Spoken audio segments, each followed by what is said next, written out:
Kita terang kepada pengembang supaya pengembang tahu projek itu akan berlangsung bila. Sebenarnya mesyuarat bersama dengan pejabat daerah dan juga JKR dan juga kontraktor yang terlibat lah telah dijalankan bermula pada bulan Mac awal baru ni lah. Jadi mesyuarat yang kedua bersama ahli majlis iaitu di pejabat daerah sendirilah. Jadi ada fasa-fasa yang telah ditetapkan lah. Mula-mula dari segi fasa A iaitu fasa yang sangat ringan lah, iaitu pembersihan dan juga fasa-fasa yang melibatkan banyak tempat lah. Jadi di kawasan Taman Wira ni banyaklah kawasan peniaga yang terlibat lah. Peniaga-peniaga yang berniaga di tepi jalan tu akan terlibat dari segi longkang lah. Bentukan pun JKR dapat daripada pihak persekutuan dalam 5 juta. Okay. 5 juta tu projek untuk buat longkang. Jadi agak-agak bulan berapa projek nak buat longkang tu bermula? Okey, sebenarnya dah bermula dah.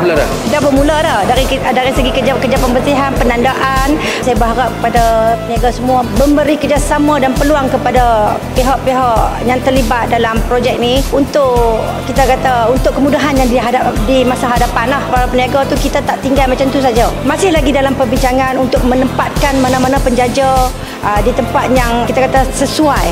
Jadi kita akan uruskanlah. Sesi perbincangan akan diadakan pada 10 bulan April bersama pengurusi kita iaitu Datuk Bandar sendiri. Semua kan sudah maklum Taman Wira ni dah 30 tahun banjir yang orang kata apa kritikal lah. Jadi kita harap bila ada pembaharuan akan ada lah. Orang kata selepas hujan ada pelangi. Okey, terima kasih. Begitu juga penduduk-penduduk di Taman Wira dan juga peniaga-peniaga di Taman Wira, anda semua jangan bimbang sebab untuk peniaga-peniaga pihak Majlis Bandaraya Ustaz dan juga ahli-ahli Majlis Ustaz akan menyediakan tempat tapi akan diberitahu suatu masa nanti.